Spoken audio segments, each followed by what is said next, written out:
Imagine being told, as a child, that you're not smart enough to learn, that your mind doesn't work properly, that school is a waste of time for you.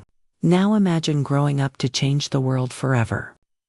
This is the story of Thomas Alva Edison, not a fairy tale about genius, but a real story about failure, obsession, sacrifice, and relentless work.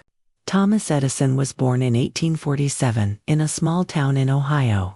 He was the youngest of 7 children. From an early age, he struggled in traditional classrooms. He was curious, distracted, and constantly asking questions that annoyed his teachers. After just a few months of school, he was labeled difficult and slow. One teacher claimed his brain simply didn't work properly. That moment could have destroyed him. Instead, his mother made a life-changing decision. She pulled him out of school and taught him at home. She didn't just teach him facts, she taught him confidence. She made him believe that curiosity was not a weakness, but a gift. From that moment on, Edison never stopped experimenting. As a teenager, he sold newspapers and candy on trains to survive. He taught himself chemistry and electronics. He set up small laboratories wherever he could, even inside train cars. One experiment caused a fire. He lost his job, but he didn't stop. He became a telegraph operator, moving constantly from city to city.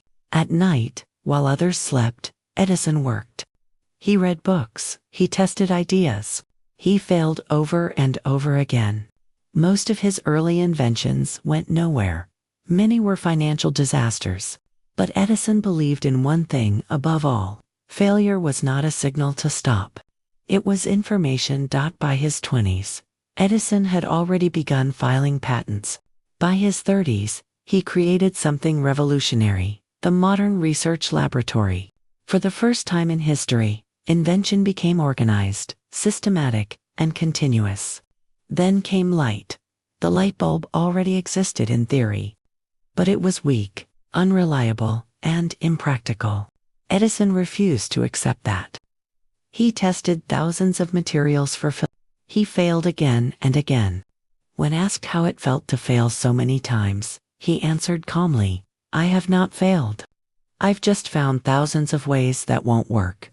Eventually, the bulb lasted. But Edison didn't stop there.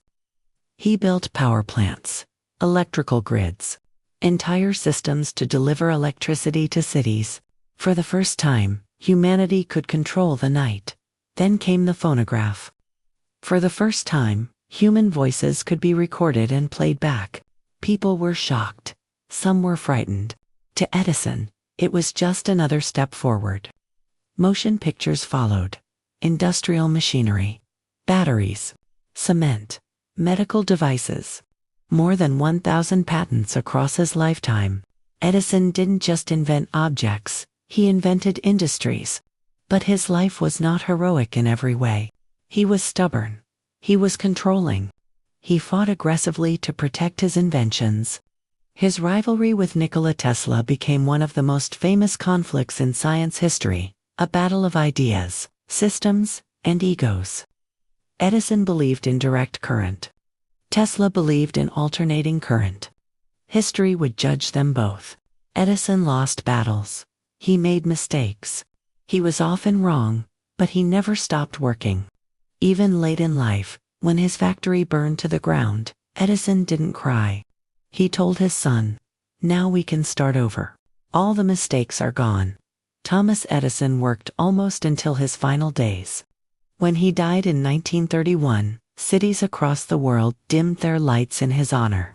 Not because he was perfect, not because he was kind, but because he changed how humanity lives. Edison proved something powerful. You don't need to be the smartest person in the room. You need to be the one who refuses to quit. A boy once called unable to learn became the man who helped shape the modern world. And maybe that's the real lesson. The people who change history are often the ones history almost gave up on.